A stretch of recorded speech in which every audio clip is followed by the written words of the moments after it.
किती सुधरू द्या अजून लोक तोंडानच जेवतात.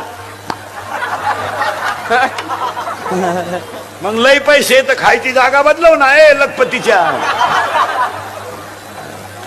अरे केवढाच आहे बांधला बांधला पोत्यावर झोपणारा घोंगडीवर गेला, घोंगडीवरचा गोधडीवर गेला आणि गोधडीवरचा दिवाणवर गेलाय. कुटीची गादी आहे पण अजून डोळे झाकूनच झोपतोय. मग श्रीमंत डोळे वाचून झोपत काय.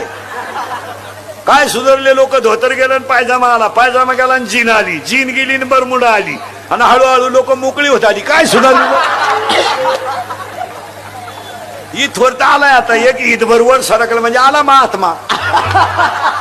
बावळ्याचा बाजार नाही तर त्याचं सुधारलं काय सुधारलं ते. अरे जग किती सुधरू द्या ज्ञानेश्वरीच्या गाथेच्या बाहेर नाही सुधरू द्या.